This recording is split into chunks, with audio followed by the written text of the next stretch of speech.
Olá, maravilhosos! Tudo bem com vocês? Gente, conheci ele num curso. Ele é meu amigo de profissão, arquiteto. Parte de estratégia de empreendimentos. Sabe essa parte que você não quer se preocupar? Você já quer o business plan, pode ser? Pronto, a viabilidade, ele é o cara. Tô fazendo um suspense, se apresente, meu amigo.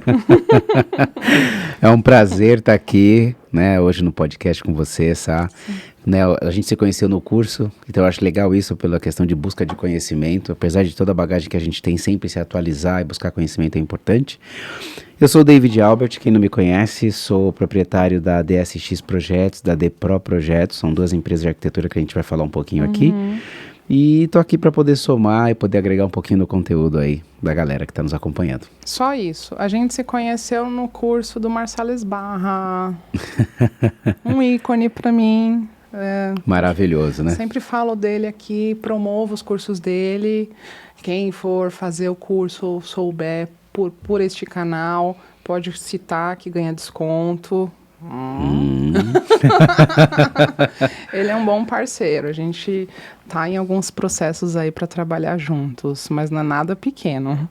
Eu adoro tudo que tem complexidade. Você é assim? Que bom, eu também gosto. No desafio aí a gente cresce, né? Me conta em relação à carreira. Como... Tô fugindo um pouco, tá? Tá, tranquilo. Eu roteirizo tudo que a gente vai falar, tá, gente? Junto com o convidado. Mas eu gosto de buscar a essência. Legal. Me conta em relação ao momento de gatilho que você falou, vou abrir o meu negócio no mercado que é tão complexo e tão concorrido. Eu sempre acreditei no empreendedorismo, sempre, desde pequeno. Tendo a referência com meu pai, que é empreendedor desde sempre. Quando eu nasci, ele já empreendia, né? Tinha uma serralheria e tal, eu sempre conto isso nas entrevistas que eu dou. Mas desde sempre eu tive esse cunho empreendedor, e uma coisa que meu pai sempre me falou, o seu resultado tem que estar na sua mão.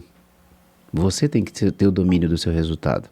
Então, quando você não empreende, você é um funcionário, nada contra, né? Quem segue esse caminho, são perfis. Sim. Mas dentro do nosso perfil, quando você é um funcionário, o seu resultado está na mão de uma outra pessoa.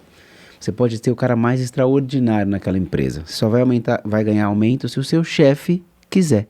Não é nem se ele achar que você merece. Às vezes você até merece, mas ele não quer dar, porque não pode dar, não tem condição, enfim. Então, eu sempre tive isso comigo.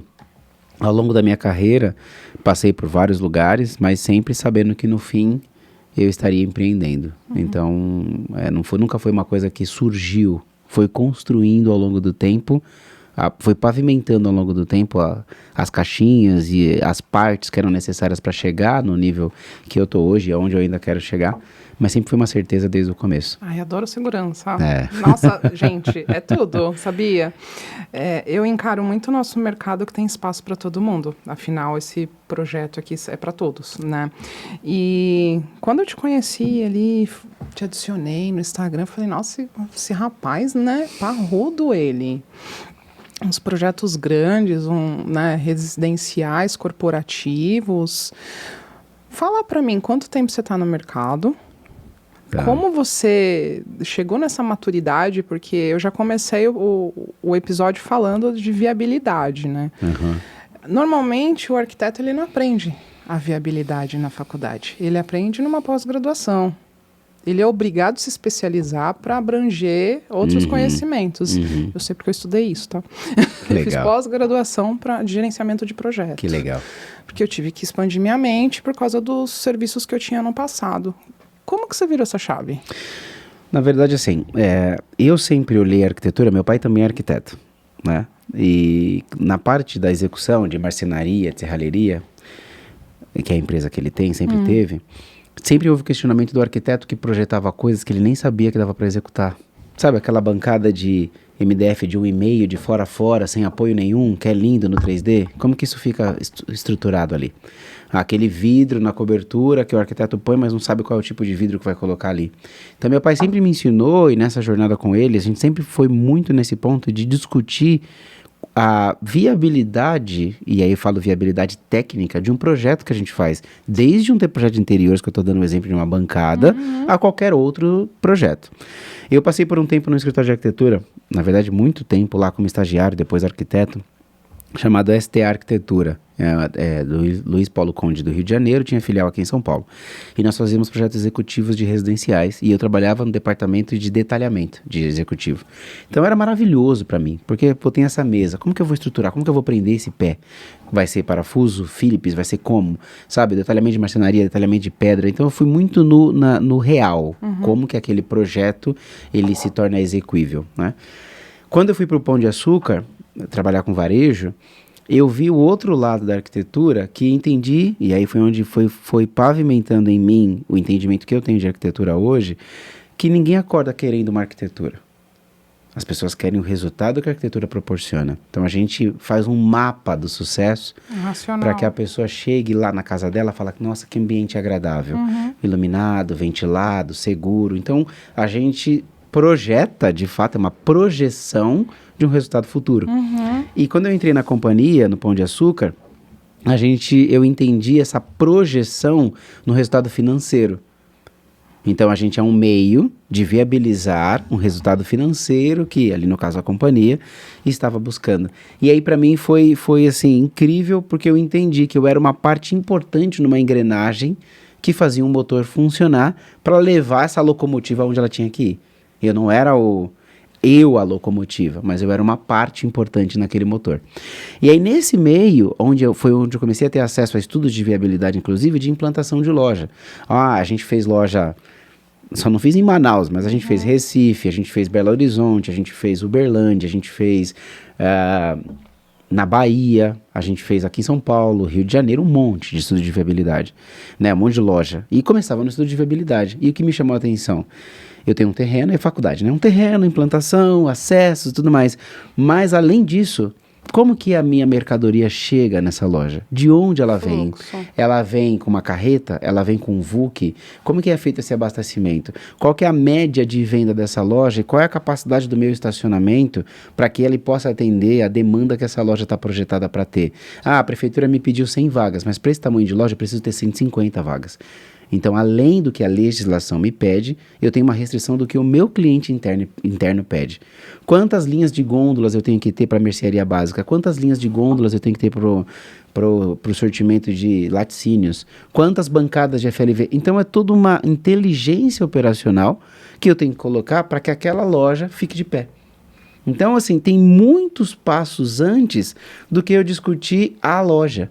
Ela tem que ser funcional para o meu cliente, ela tem que ser funcional para o cliente do meu cliente, ela tem que ser funcional para a logística, como ele vai entrar, como ele vai fazer. Então, ali, dia a dia, dentro da nossa rotina, tinha-se essa discussão da viabilidade, né? Então, hoje, já falando na parte de incorporação, eu só trouxe esse conhecimento e algumas outras coisas que eu vou compartilhar aqui desse tempo para a realidade do meu cliente incorporador.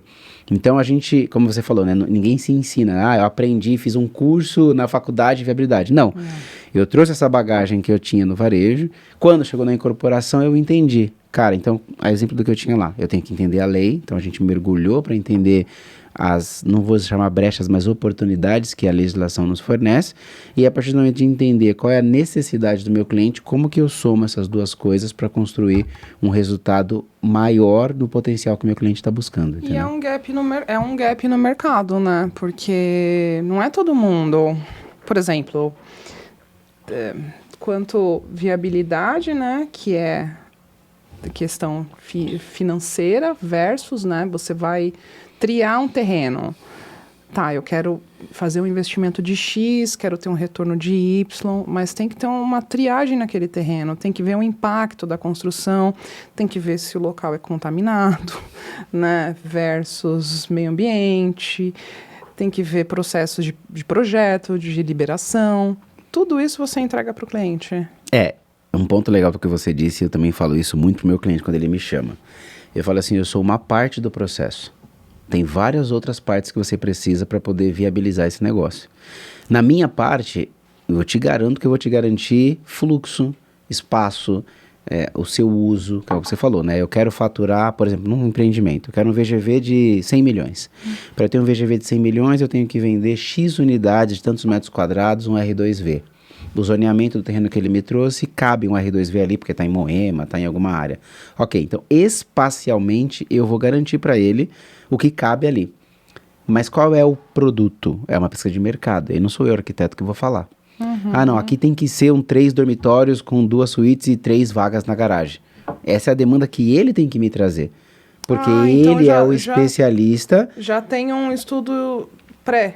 Na verdade o que a gente fala é interessante que ele fala, olha, por exemplo, eu sou um incorporador de Minha Casa Minha Vida e eu faço faixa 1. HS1. Explica pra galera. Esse é o produto dele, né? A habitação de interesse social, faixa 1, até 3 salários mínimos, tem um teto de venda da unidade, tem várias restrições e regras aí desse programa, mas tem vários benefícios do governo também, incentivos para poder resolver o déficit habitacional que a gente tem na cidade. Então é um tipo de incorporador. Aí eu tenho outro tipo de incorporador que ele vai ali no HMP, né? Habitação de mercado popular, que é até 10 salários, tem um faturamento legal, mas ainda tem incentivos do governo e tal. Então o cara, ele vai nessa linha. E eu tenho um cliente que ele é alto padrão, apartamento de 150 metros quadrados, que ele vai vender a 1 milhão, 2 milhões de reais o apartamento. Então, quem me traz a demanda é o cliente, pelo perfil que ele está a fim de operar. E a partir do briefing que ele me dá da necessidade, aí é qualquer cliente da arquitetura, né? Um casal, tá bom, o que você quer fazer? Quantos filhos você tem? Qual é o seu gosto? Qual é o seu, seu hobby? É o briefing que a gente faz. Sim. A partir do momento que ele traz a demanda, a gente faz a parte do projeto. Mas os outros itens que você comentou, e aí isso eu trouxe muito dessa experiência no Pão de Açúcar, né? Quando eu fui gerente lá, eu falo pro meu cliente, cara, você precisa de outros players sentados na mesa para garantir a assertividade desse produto.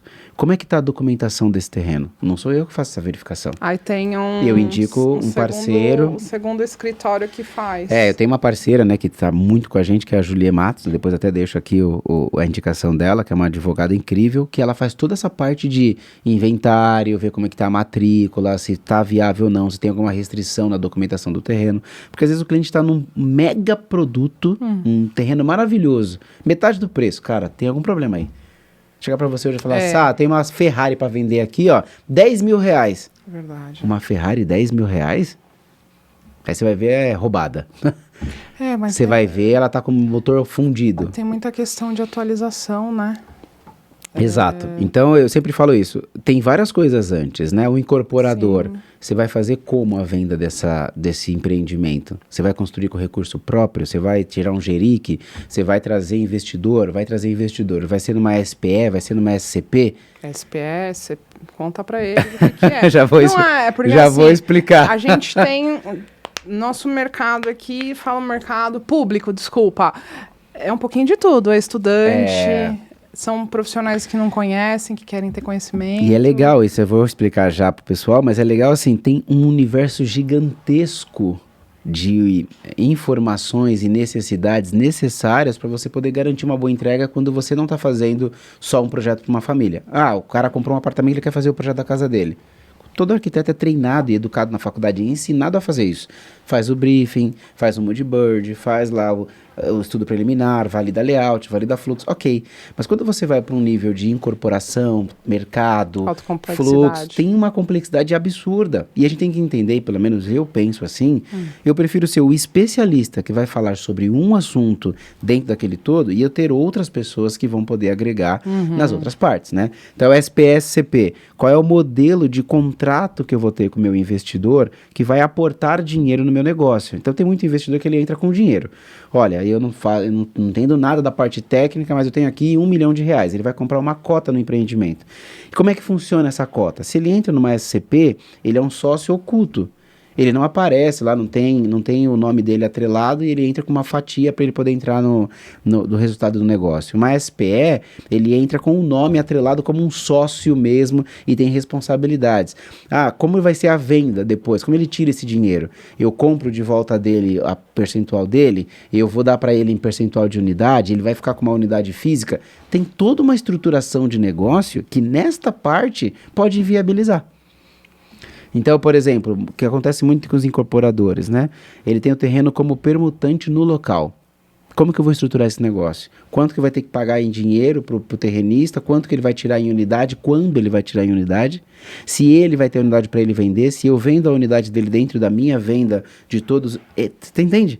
E isso dando para você, até brinco com o pessoal, os meus parceiros, falam assim, ó, vai me dando vocabulário para eu, quando eu falar, eu poder saber o que eu tô falando, mas eu não entendo, não sou eu especialista disso. Sim. Então eu tô te falando de assuntos que eu vi em reuniões, mas você tem que ter um cara estrategista que vai olhar esse número e às vezes pela negociação com o dono do terreno, aquele empreendimento que é maravilhoso se torna inviável. Eu participava de expansão e eu passei por diversas empresas grandes aí e eu sempre tive um controller do meu lado para ele fazer os cálculos, business case, né? Eu tinha que justificar, porque tem o OPEX, o CAPEX, que é um investimento, né?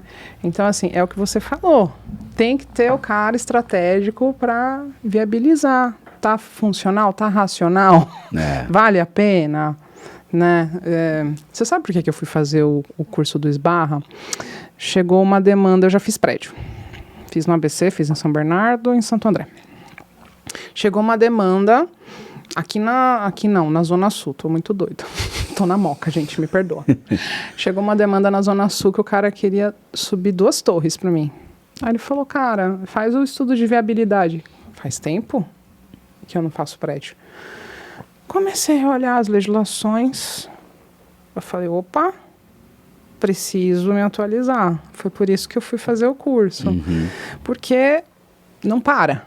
Né? Tem algumas situações aí que estão se atualizando. Você deve estar a par melhor do que eu, porque você está ativo. Né? Como é pontual essas buscas que vêm para mim, eu falei, eu vou estudar.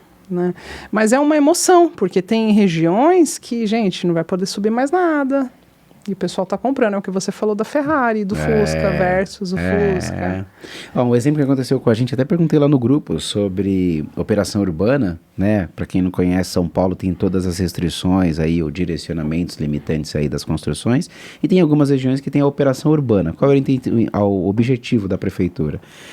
Em vez do interessado no imóvel, ele seguir ali os parâmetros normais, ele compra uma carta, né, um documento, dizendo que ele tem autorização para construir mais área naquela região específica, Faria Lima, Águas Espraiadas e todas. Tem um cliente que ele compra um terreno, estava negociando o terreno, 600 metros quadrados dentro de uma operação urbana, e nós fizemos o estudo.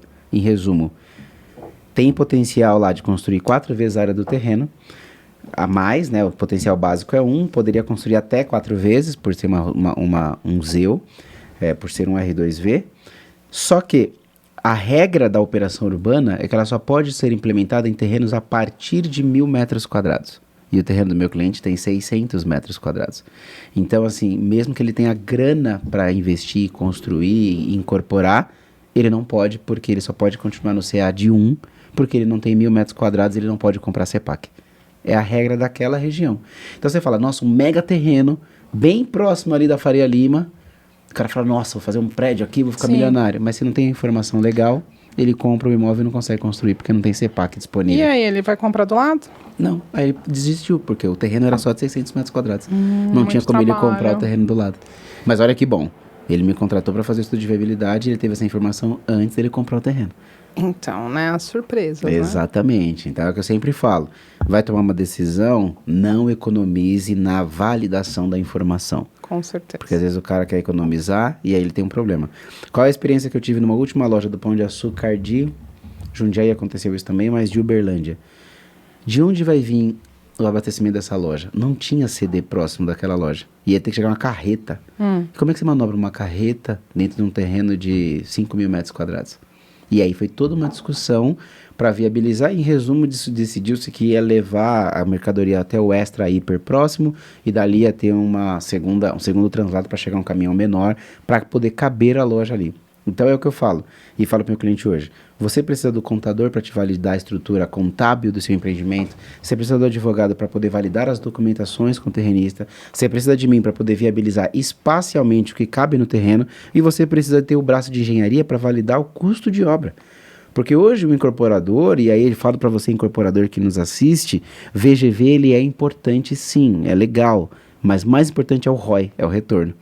Eu tenho um VGV de 100 milhões, mas eu gasto 99 milhões para entregar aquele VGV, num compromisso de obra de 5 anos e depois mais o tempo, 1 milhão em 5 anos, com a dor de cabeça e responsabilidade, não faz sentido. Nossa, porque tem todas as frentes que depois entra, né? Exato. Então, é estruturar bem e garantir que, cara, essa solução, aconteceu isso agora no empreendimento, a gente estava com um projeto em Perdizes, em que estava muito bem estruturado o plano e tal, a gente ia fazer 2 subsolos e dava para executar os 2 subsolos, mas aí quando ele foi ver a máquina que ia fazer a escavação do terreno, tinha só 10 de frente, bem pequenininho, e ele viu o entorno, ele falou, o risco que eu vou correr de ter um problema no entorno, de demolir uma casa, de ter um problema maior, eu vou mudar o produto, não vou fazer o subsolo, vou fazer sem vaga e vou fazer estúdio e tal, e a gente está reformulando lá. Mas eu falei, no papel cabe.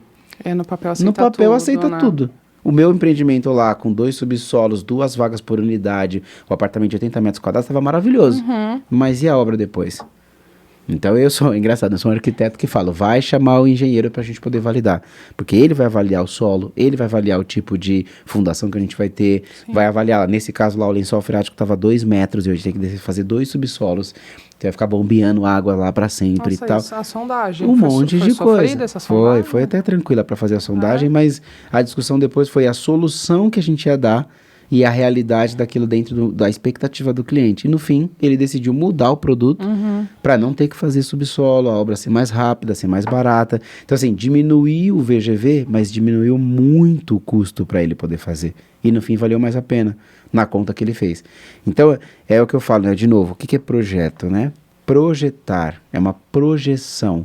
E a nossa responsabilidade é dar para o cliente, aí falando na questão do investimento, que é o meu foco, dar para ele todo o cenário para que ele tome a boa decisão, se faz sentido para ele ou não seguir com aquela ideia. Com certeza. Você acabou de me lembrar uma situação que eu até mandei para o Esbarra no Instagram.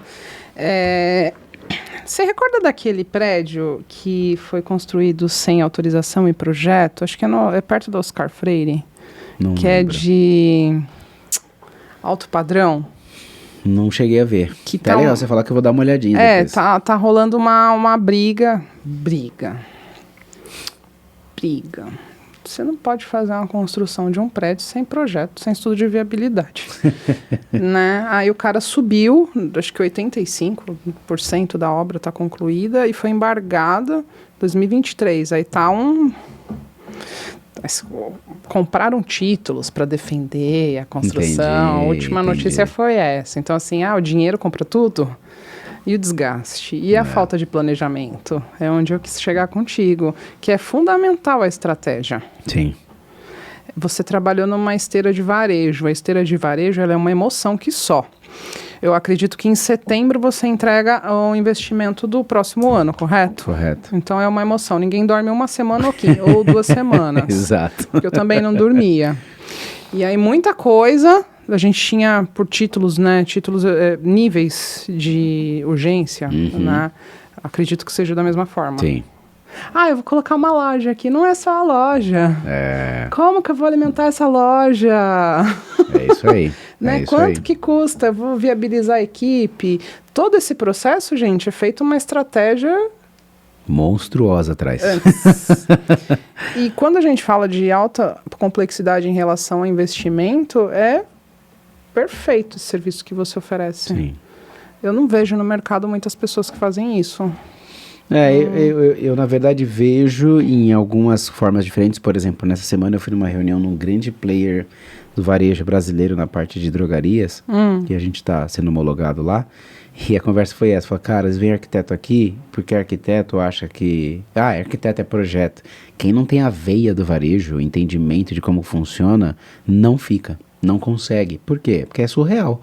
Cara, a loja tem que inaugurar, essa loja de Uberlândia, juro por Deus, acho que foram 4 a 5 meses do dia que eu visitei o terreno, do dia que a loja abriu. Tava vazio o terreno. Como é que você faz isso?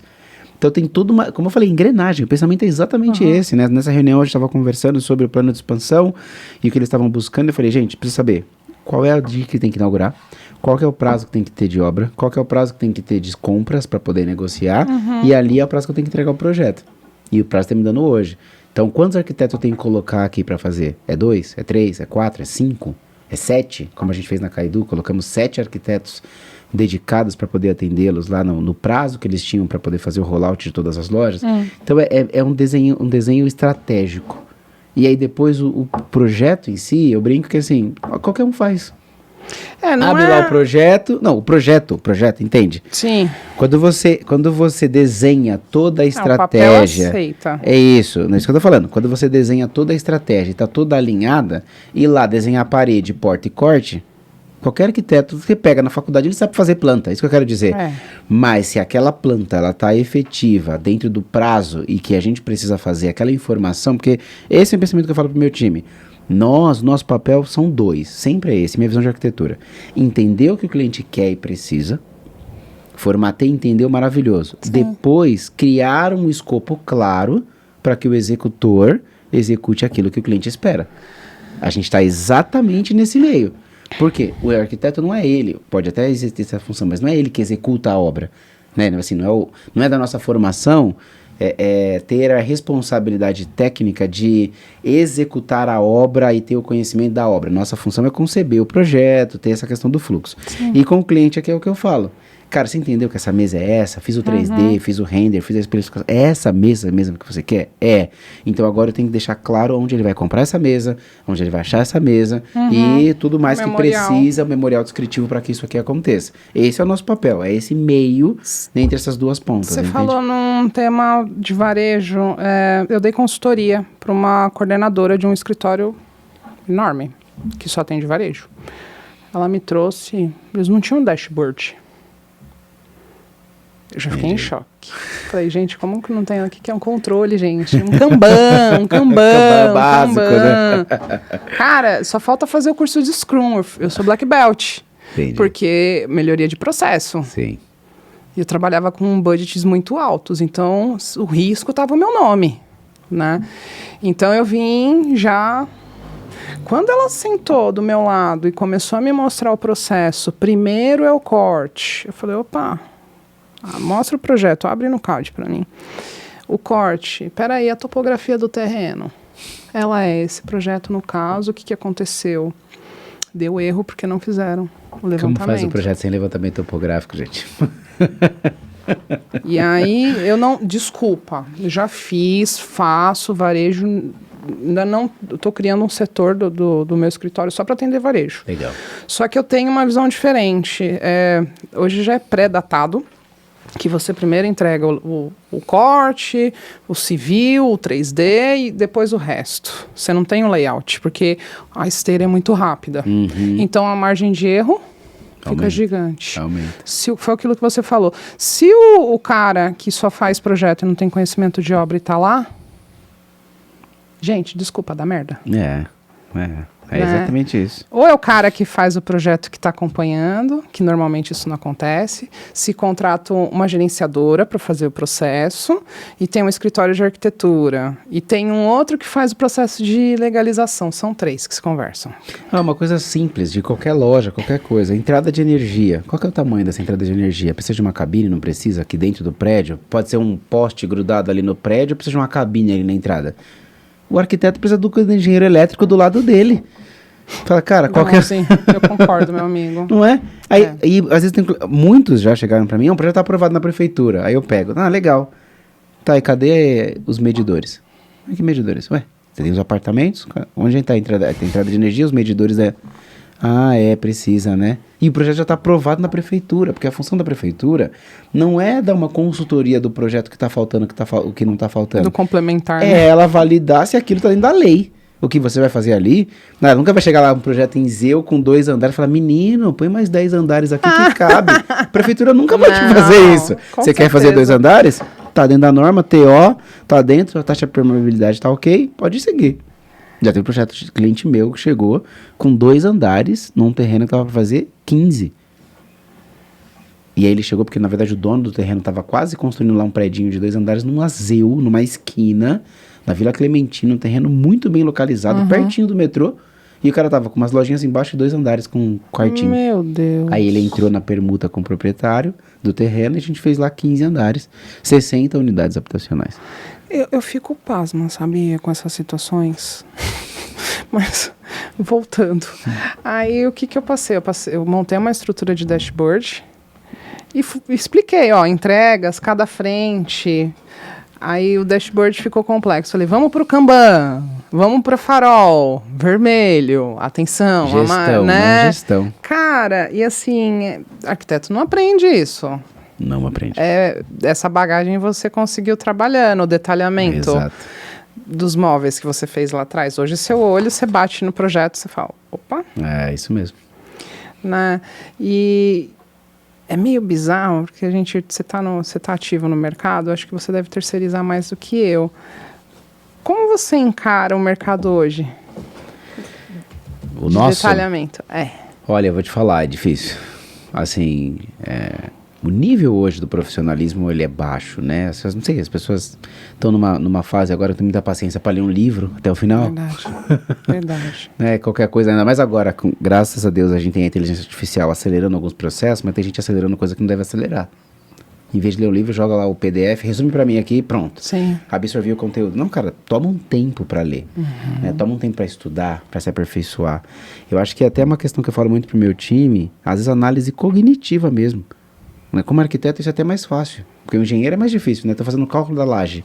Agora a gente cara, olha esse layout. Se você estivesse entrando aí, usufruindo desse espaço, qual a melhoria você ia sugerir para o seu projeto, né? Então a gente tem um processo, até uma das coisas que a gente colocou para comentar, hoje eu tenho um processo de evolução e melhoramento contínuo com o meu time. A gente faz treinamentos, né? Vamos aprendendo lá, os estudos de viabilidade faz 1 ano e meio que a gente está fazendo já muita força os estudos, atualização, a gente faz treinamento com o time, então eu tenho um processo de supervisão, tenho o teu coordenador, que é o Jamilo, que fez treinamento com a gente, tem uma supervisora de estudos de viabilidade que toca o time. Então os arquitetos, a supervisora está mais perto, o coordenador ele entra para dar uma visão geral e uma vez ou outra eu ainda entro para poder dar aquela outra olhada de cima que não está mergulhado ali no dia a dia para poder extrair o melhor da solução. Mas a maneira que a gente tem hoje de lidar com isso, melhoramento contínuo, treinamentos, com meus arquitetos eu tenho um sistema de gamificação, né? Na verdade, estamos implantando agora, já existe comigo o Jamilo, mas a gente vai implantar agora até o final do ano, que é para garantir essa qualidade de entrega, garantir, né, que a gente cada vez mais entregue um produto melhor do que entregou ontem, né? É sensacional. Sua visão é ótima. Eu acho que se resume numa porcentagem bem pequena do mercado. Porque quando eu saí do mundo CLT, eu fiquei assustada. Todo mundo vende 3D, mas os 3Ds que não são funcionais, não são entregáveis. E o cliente, ele é leigo, ele quer aquilo belo.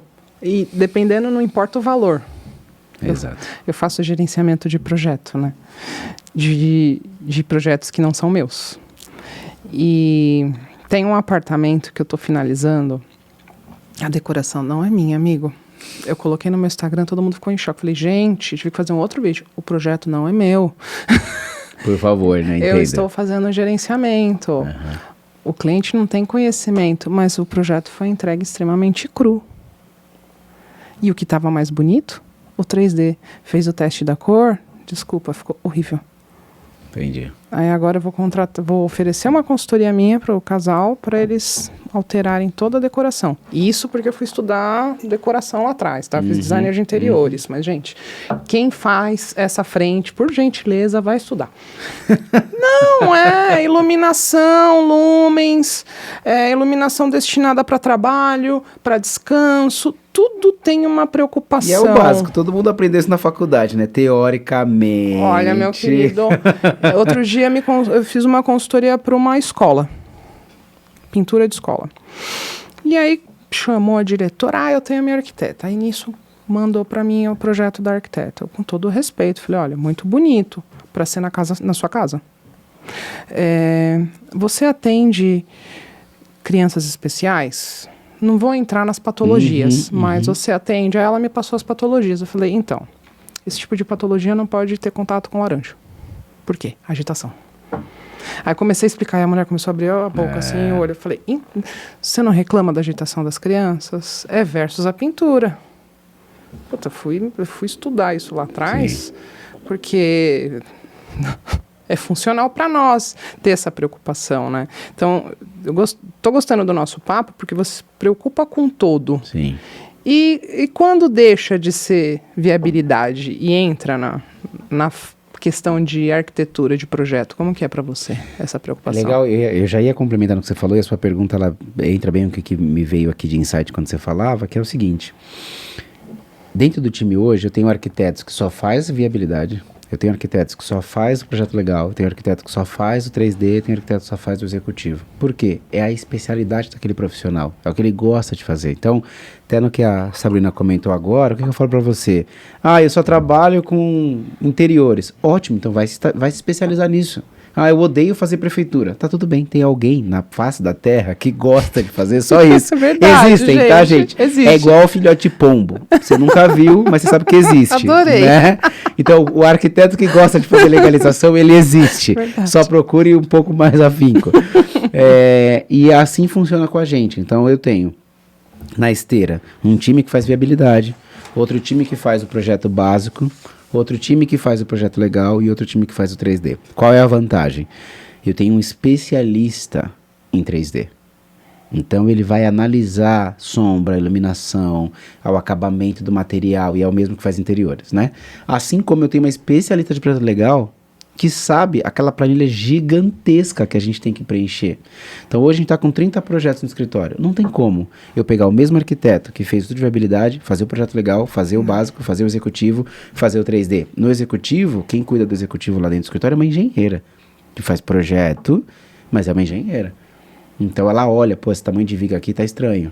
O projeto de estrutura, é isso mesmo? Eu tava olhando aqui, tá meio fora. Essa transição de viga que você colocou aqui tá alta. Será que a gente não pode trocar a altura pela largura? Ela ajuda nesse sentido. É completamente diferente da arquiteta que tá falando qual que é o tipo do tecido que eu vou representar na cabeceira. Não é o mesmo profissional. Da ambientação, né? Não é o mesmo profissional. E se eu fosse usar o mesmo profissional, ia ser tudo mediano. Então, se é para agir na atração com excelência, tem que ter aquela pessoa que se sente realizada fazendo aquilo. Então, a arquiteta que cuida de legalização, ela fica com a cara na planilha o dia inteiro. E ela gosta de fazer isso. Entendeu? A de interiores gosta de discutir o ambiente, o ar e tal. E a engenheira é engenheira. Ela é racional. Ela aqui é racional, não dá. Total. Acabou. Total. Vai ter um pilar aqui. Isso. Vai ter uma viga. E o que é legal que a gente faz muito, o nosso modelo lá, o nosso método lá, tá todo mundo junto na mesma mesa. A menina colocou lá no 3D, volta aqui, na especificação aí, lembra que é isso aqui que a gente tem que colocar. Tal. Teve um caso agora de um cliente que saiu um pouco desalinhado lá, juntou todo mundo de novo, especifica qual é esse, porque eu vou colocar aqui no manual e a gente vai tracionando. Então é um pouco disso. Hoje eu entendi muito, e aí entrando num ponto, né, que eu falava muito isso no Pão de Açúcar, ninguém se forma para viver de trabalhar. Em nada. Nada. Você faz um curso porque você se familiariza com aquilo, você entendeu que você pode ter resultado com aquilo. Mas no fim o nosso trabalho, ele é um meio pelo qual a gente tem os nossos objetivos. Não adianta você ganhar R$1 milhão por mês e não ter onde gastar. Sim. A gente tava falando aqui antes, né? Você gosta de viajar, gosta do Nordeste. Cara, então o seu trabalho, ele é uma maneira de viabilizar a realização dos seus sonhos. É a viagem, é o carro, é a casa, é o que for. Né? Nossa área de arquitetura, eu brincava antes que a gente é o pedreiro do projeto, né? No sentido de vir à noite, é sábado, domingo, feriado e tal. E quando você é CLT é pior ainda, porque tem tudo isso com o medo de ser mandado embora, o medo de perder o emprego e tal. Então, toda vez que eu abro uma vaga no escritório, eu crio esse mesmo convite. Procura-se arquitetos que veem na arquitetura um meio de realização dos seus sonhos e que buscam qualidade de vida. É esse profissional que eu quero trabalhando comigo. Que eu vou colocar ele lá numa cadeira, numa posição que ele fala, cara, é com isso aqui que eu dou educação para meus filhos. É com isso aqui que eu estruturo a minha casa. É com isso aqui que eu realizo meus sonhos. E parece, nossa, que filosofia bonita, mas ela é a verdade. Por quê? Onde eu trabalhava, né, no varejo, e não é só o GPA, qualquer lugar do varejo grande é assim. As pessoas são levadas ao extremo, ao ponto de mudar quem são. Sabe, pessoa que começa tudo super... Bom dia, gente, não sei do que, não sei o que, passa um ano. Essa pessoa já não cumprimenta mais ninguém, já tá cabisbaixa, por quê? Não dorme direito, não come direito. Quantas vezes meu almoço era um saco de bisnaguinha, um Danone, enquanto eu tava fazendo relatório, a equipe tava fora, e eu comendo a bisnaguinha, tomando Danone, fazendo relatório, porque 1 hora eu tinha reunião, e eu não tinha tempo pra sair pra almoçar. Virei boi da cara preta nessa época. Eu não tinha tempo de ficar 40 minutos fora. Cara, você comeu, já tem que comer correndo. Tem que... Qualidade de vida. Né? Então, hoje, grande parte do nosso time trabalha de forma remota, trabalha home office. E eu tenho, por exemplo, muitas mães no meu time. E eu tenho muito orgulho de toda vez falar isso. Eu contrato muita mãe. Por quê? Porque a mãe, né, você mulher vai falar muito mais propriedade do que eu, mas pô, eu via isso no GPA. A pessoa foi contratada lá, mulher, mas tem filho? Tá, mas e se ele ficar doente? Umas perguntas absurdas que você vê no mercado. Não, mas e se, sei lá, tem uma reunião de pais? Porque a gente sabe que a mãe, muitas vezes, é ela que deixa o trabalho para ir cuidar do filho, né, do que o pai. E eu falo, eu gosto de contratar mãe. Sabe por quê? Porque eu quero que ela entenda que trabalhando comigo, ela vai ter condição de poder cuidar do filho dela e trazer renda para casa. Então, muitas mulheres, né, que estão com a gente, que estão home office, são mães, eu tenho um combinado, você vai trabalhar comigo que horário? É das 8 às 11h30, porque 11h30 eu paro, porque eu tenho que fazer o almoço, tenho que buscar meu filho na escola, volto, 2 horas eu volto de novo e fico até tal hora, e a gente vai fazendo os combinados, a coordenação já sabe que vai acionar aquela pessoa, conversar com ela naquele horário, e isso eu consigo ter, e esse é muito bom. Durante muito tempo eu ficava meio receoso de comentar isso, porque eu falava assim, nossa, o pessoal vai achar que eu tenho um monte de freelance irresponsável, e na verdade é o contrário, porque ela sabe que comigo ela consegue fazer uma renda, tendo qualidade de vida, tendo na casa dela, tomando café com o filho dela, almoçando com o filho dela na casa dela, não tem que ficar se deslocando 1h30 no trânsito, e ela sabe que se ela não fizer um bom trabalho, ela não tem no próximo mês. Com certeza. Então, a preocupação e o cuidado e o comprometimento, pelo menos eu consigo medir isso, ele é maior do que eu ter a pessoa todo dia sentada do meu lado, né? E aí a gente com o tempo foi, assim, tem os seus desafios também, não é mil maravilhas, mas a gente foi ajustando e tenho ajustado isso cada vez mais para garantir o cumprimento do prazo com o meu cliente, a qualidade na entrega, mas principalmente, isso assim, para mim, é cultura da empresa, a qualidade do colaborador. Eu já quero promover vagas na sua empresa. É isso, sabe por quê? Uma pessoa infeliz, ela produz muito menos. Uma pessoa desmotivada, ela tá aqui pensando lá fora. Agora, uma pessoa que está motivada aqui, trabalhando aqui, isso dá para ela projeção, capacidade de crescimento, ela vai fazer isso com empenho, entende? Eu participei de uma imersão semana passada, ele falou uma coisa incrível, cara. O que é melhor, você trabalhar 12 horas ao extremo, mais ou menos, ou você trabalhar 9 horas na sua entrega máxima, sua potência máxima? Muito melhor é trabalhar 9 horas com uma produtividade maior do que 12 horas mais ou menos. Sim. E por que você não faz atividade física no seu dia, então? Porque você não tem tempo? Porque eu tenho que trabalhar 12 horas? Não faz sentido. Porque se eu acordo cedo, faço atividade física, tenho meu tempo de meditação, oração, leitura, e eu vou pro meu dia trabalhar, eu vou com uma energia completamente diferente do que eu virar à noite. Já aconteceu comigo, aconteceu essa semana, porque eu também não sou perfeito, como eu acabei de falar, meu coordenador tá de férias e tá as demandas no teto, mas é completamente diferente. Então a gente não coloca as pedras grandes no balde, né? Enche de pedrinhas pequenas e depois quer colocar a pedra grande lá dentro, não cabe. Não cabe uma boa alimentação, não cabe exercício físico, não cabe o tempo em família. Por quê? Porque eu tenho que fazer. Cara, coloca as pedras grandes primeiro. Depois o resto, ó, se amolda. Quando eu saí do trabalho, eu fui olhar no LinkedIn, eu gosto muito do LinkedIn. As vagas, né? Eu fiquei assustada. Até hoje eu tô lá, eu vejo. Outro dia subiu que o profissional ele tinha que falar, bobear até mandarim. Era Revit, ArchiCAD, CAD, Escape, Lumion, tem que fazer apresentação no PowerPoint, servir PowerPoint, Photoshop, salário, 2,5. Surreal, né? Cara... Surreal. Aí eu fiquei olhando aquilo, versus uma conversa que a gente teve juntos no grupo que a gente estava de curso. Quando a Esbarra me falou que... Aí eu fui depois ver números, né? Que 85% da população não tem contato com arquitetos. Ok. Então a gente está falando aí de 15% da população tem contato com a gente. Desses 15%, aí eu comecei a fazer conta, né? A maioria recebe menos do que o piso.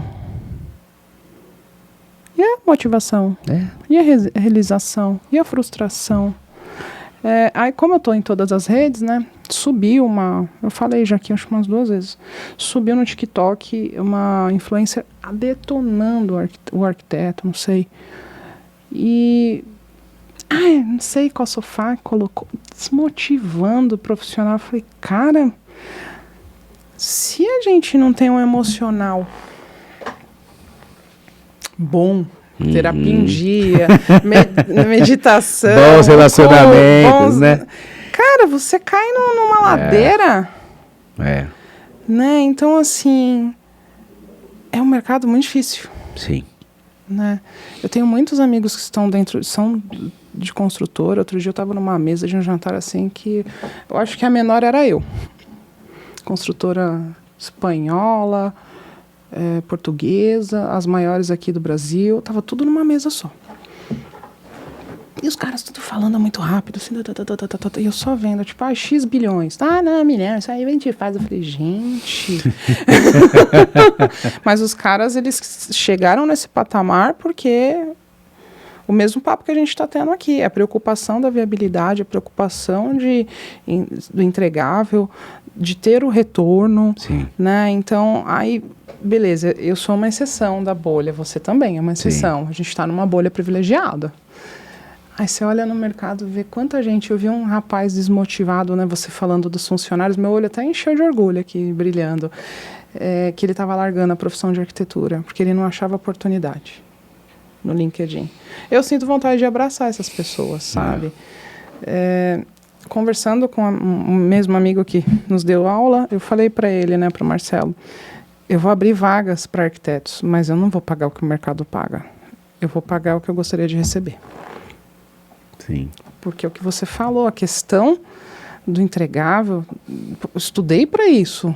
É minha vida, eu tenho filho, eu tenho marido, eu tenho, né? Tem uma vida para viver fora da vida profissional, né? Apesar que 80% do nosso tempo a gente tá no trabalho, mas ele tem que proporcionar algo que faça sentido, né? Senão...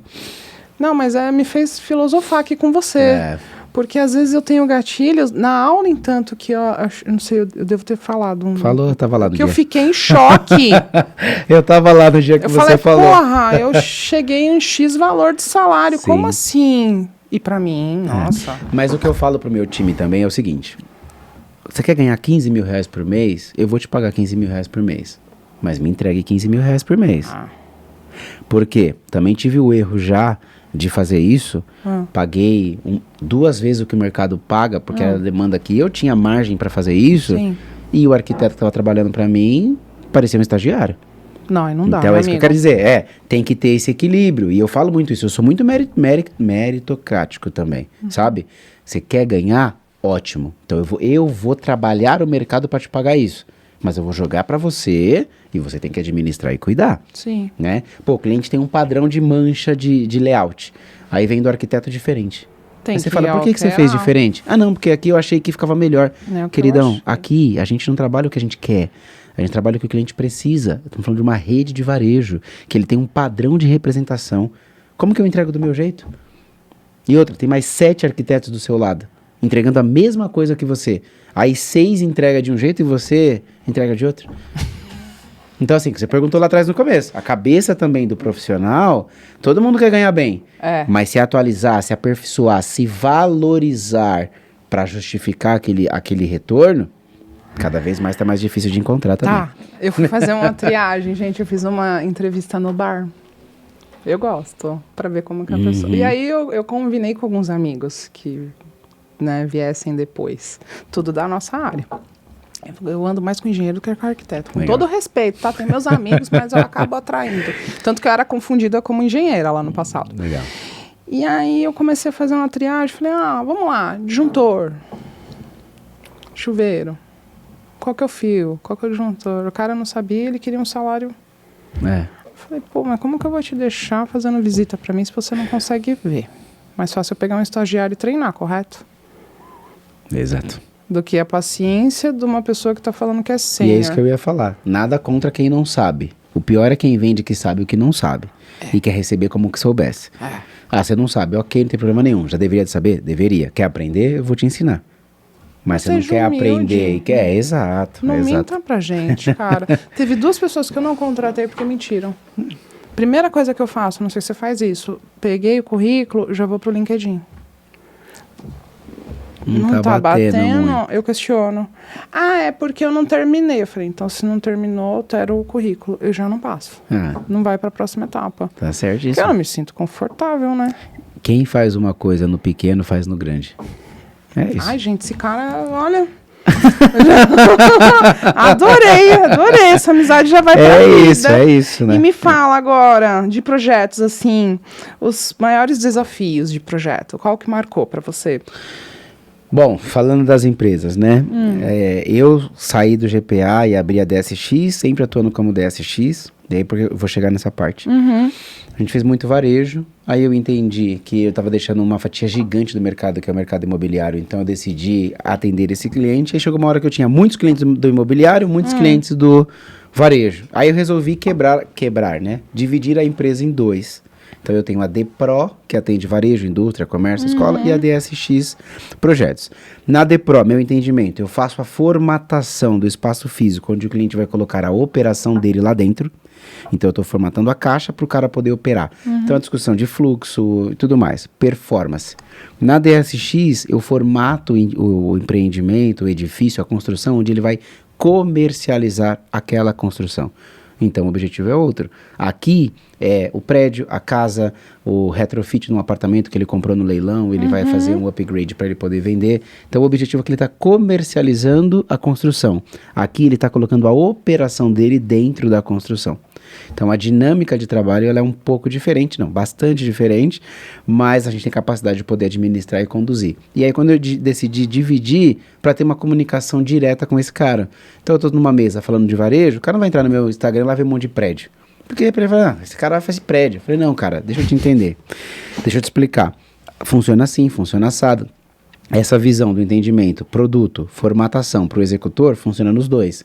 Entender qual é a necessidade, funciona nos dois. Então eu dividi as duas empresas para a gente poder ter essa comunicação direta, né? E aí, por que eu estou respondendo isso? Falando de tipos de projeto, acho que o grande desafio que a gente teve, apesar de ter portfólio grande nos dois cenários, na questão da DPRO, foi ter feito a loja da Leroy em Guarulhos, que foi uma loja grande que a gente pegou desde o estudo de viabilidade, então aquela loja que tem ali na Dutra, sentido aeroporto, é um projeto nosso. Então a gente pegou desde o estudo de viabilidade, projeto básico, depois a construtora que foi contratada pela Leroy nos contratou para fazer o executivo, então nós fizemos aquela loja, mas foi atender uma PPP no Nordeste para fazer 70 UBSs. Então o nosso cliente foi contratado para fazer desde a escolha dos terrenos, projeto, gerenciamento e obra, e nos contratou para fazer a parte do projeto. Então foi uma experiência muito legal, porque a gente está contribuindo para o crescimento, né, do desenvolvimento urbano no Nordeste, Jabotão dos Guararapes, Teresina e Recife. Então vi os terrenos, a gente fazia estudo de implantação e aí é aquilo que eu falei lá atrás. Cara, não dá para o cliente pagar executivo de todos os 70 projetos. Como que a gente vai fazer? Então a gente padronizou 2 modelos, fizemos o executivo dos 2 modelos, depois o rollout de implantação, fazendo referências àquele projeto executivo para encaixar no budget do cliente e ele poder entregar para a prefeitura, no caso, os projetos que a gente fez. Então esse foi um projeto que não foi desafiador, mas foi muito legal de fazer. Então a gente fez 70 UBS, a gente já fez com eles... Acho que não, foram 40 UBS e 70 creches. 2 contratos diferentes. Eu vi aqui, 70 2 contratos creches diferentes. Em 3 cidades diferentes. Em 3 cidades diferentes. Então eles ganharam essas PPPs lá e a gente atuou com eles nesse formato, foi bem legal. Né? E na DSX, na parte de incorporador, né, de investimento, a gente fez um resort em Atibaia, foi bem legal de fazer, 20 mil metros quadrados de área, então foi muito gostoso de fazer o projeto, né? Discutindo fluxo, discutindo tudo isso. Mas um desafio legal foi o projeto que a gente fez na Oscar Freire, um terreno de 300 metros quadrados, com 7 metros de frente. 7? Não, lá tinha 10. E a gente conseguiu colocar 60 unidades no prédio. Desculpa, uma lombriga? É uma lombriga, mas é uma lombriga que vai dar um VGV gigantesco pro incorporador. E aí legal, porque depois que a gente fez o projeto, quando eu postei nas mídias e tudo mais, e conversei com alguns outros incorporadores, 2 inclusive, cara, esse terreno veio na minha mão e eu não comprei porque eu achei que não cabia nada aí. Falei, então, não nos contratou para fazer estudo de viabilidade e perdeu a oportunidade. Mas é a ansiedade dos caras. Não falei daquela mesa? Eles muito inteligentes, muito rápidos, tudo engenheiro, mas Ah, funcional, não é funcional. É. Aí tinha 2, que os 2 são meus melhores amigos. Não, a gente tem que fazer a viabilidade, defender. Eu falei, Isso aí. Porque às vezes tem oportunidade que você perde por não ter feito. E tem problema que você compra por não ter feito. Ai, nem me fale. Eu lembro que uma das empresas que eu passei, eu trabalhava muito com o departamento de ambiental. Meu querido, os terrenos contaminados e a descontaminação, gente, é caro. Pode inviabilizar totalmente o business plan. Totalmente, porque o cara não... A operação já estava em funcionamento. Ixi. A estrutura foi comprada. É pior ainda. Não, você não está entendendo o buraco. Muito mais embaixo. Pior ainda. Entendeu? Eu fico abismada como essas incorporadoras hoje constroem muito fácil em lugares que são contaminados. Essa descontaminação, ela demanda muito tempo. E o que eu falo pro meu cliente, ele fala assim, mas fulano fez... Aí eu falei assim, não é só porque fulano fez que ele fez certo. E também não é só porque fulano fez, significa que ele está executando exatamente o que ele aprovou na prefeitura. Tive um cliente uma vez que falou, não, eu quero a guia toda rebaixada. Eu falei, não pode. Não dá. Não, mas do lado tem. Eu falei, tá, 2 coisas. Primeiro, você sabe se ele aprovou na prefeitura? Segundo, sabe se o que ele executou é o que ele aprovou na prefeitura? E outra, você sabe se o lado da rua dele... E aí não é rebaixo de guia, mas outras coisas, né? Sim. O zoneamento te permite? Já tive cliente que ele tava... De um lado da rua era ZM, do outro lado era ZEU. Da mesma rua. E subi um prédio que eu peguei a última brecha, depois atualizou. Subi no limite, bonitinho, tudo certinho. Serviço. Não tinha moradia, era só serviço. Aí o dono do terreno queria mudar o projeto. Falei, não dá para mudar o projeto. Se você mudar, caiu. Se mudar o projeto, caiu os índices todos. Vai ter que ser uma casa térrea, esquece. Que mudou todo o processo da região. Na prefeitura. Mudou. Em 3 meses. E eu, como cliente locatária, representando todo mundo do lado de cá. E o dono, não, eu quero mudar o projeto. Menino, você pega essas saias justas? Na verdade, não. Eu já teve alguns casos desse tipo, mas a gente orientou e não teve problema, não. Mas é por que eu gosto desse meu formato de trabalho, né? Onde eu comecei com isso. O arquiteto que faz a casa para o cliente final, ele tem que convencer pela emoção. Você vai se sentir assim, você vai se sentir assado. Ah, essa cor. Você falou lá, laranja. Nanana, laranja nem tanto, entrando no que eu vou falar agora. Mas tem que ser, por que eu não faço cliente final? Porque você tem que ser muito bom de condução da emoção dele. É, verdade. No meu caso, é numérico. A lei não permite. Acabou. Eu adoro. Acabou a conversa. Você quer fazer 3 subsolos? Dá 5 milhões de reais. Você vai fazer? Ah, não, só tem 1 milhão. Então acabou a conversa, não tem discussão. Caraca, cara. Então é uma discussão técnica, entendeu? Ó, você quer essa loja desse jeito? Você não vai conseguir abastecer. Não vai chegar a mercadoria, você vai tomar multa. Quer fazer desse jeito? Não quero. Cara, mas você deve apanhar no varejo. Porque, ó, eu já fiz varejo. Putz, cara, às vezes eu passo no restaurante e falo, eu fiz esse restaurante. Um dos meus grandes projetos foi um restaurante no Brooklyn. E eu vejo como é desorganizado. Muito. Os bastidores são terríveis. As pessoas veem grandes marcas e falam, nossa, lá deve ser maravilhoso. Não é. Não é. Não, eu fui convidada para me cadastrar em 2, eu sambei. Eu falei, eu quero minha sanidade. Enquanto eu posso escolher, eu vou escolher um pouquinho, sabe? Mas, cara, olha, sensacional. Você tem um instinto de liderança, discernimento racional, processo. Tô elogiando, viu, gente? Obrigado. Eu acho que é difícil eu elogiar assim aqui. É um dos poucos. Que bom. Que bom que passei no seu crivo. Não, no nosso, no de vocês. Muito obrigado também a vocês. Porque tem arquiteto, tem engenheiro que assiste a gente. Gente, esse tato, a gente tá aqui para aprender, ser humilde. Vai ter o contato aqui embaixo, a gente pode conversar. Eu adoro abrir roda de Ótimo. De Vamos marcar depois um happy hour, a gente sentar e ficar horas conversando. O último, porque você entrou no nosso grupo de network? Acho. Você entrou depois. Entrei depois. Eu levei a galera para Casa Cor. Eu ia, menina, só que no dia eu esqueci de atualizar, porque os grupos ficam na parte arquivados meu lá dos grupos, né? Porque é muita mensagem. No dia eu vi o Marcelo. Gente, estamos chegando aqui, eu falei, meu Deus. Putz, que trave. E assim, o que é legal foi um momento de café, que cada um começou a colocar a sua experiência. Tem uma que tá bombando, a outra tá com pouco projeto. Por que você tá com pouco projeto? Tem a outra que tem insegurança de cobrar. Aí eu tenho uma amiga que se chama Carol Herbeck, que veio aqui, ela falou, não, racional. Eu falei, gente, essa mulher é engenheira. Tanto que ela tá fazendo engenharia, ela é arquiteta. Ela, coloca na planilha Excel todos os seus gastos, mensura a investimento futuro. É isso. Quanto é seu custo anual? É isso. Quanto é seu custo por hora? Aí a arquiteta virou e falou, não sou muito chegada no Excel. Eu virei e falei, eu tô fazendo uma planilha igual a dela, que eu já tinha feito lá atrás, né? Cara, mas ela foi rapidinho. Aí a arquiteta, gente, eu preciso mais desses encontros. É isso. Pô, um insight desse, você clareia a vida de um profissional, Uma cara. conversa, né? É o que eu falei do livro. É um momento que você se permite vir gravar um podcast, apesar do dia lotado, cara, é um tempo que eu paro pra ouvir ou conversar e trocar, que você fala... Cara, e daqui sai network, daqui sai parceria. É muito louco. Todos os arquitetos que estão procurando trabalho, pode me chamar, que a gente tem bastante demanda.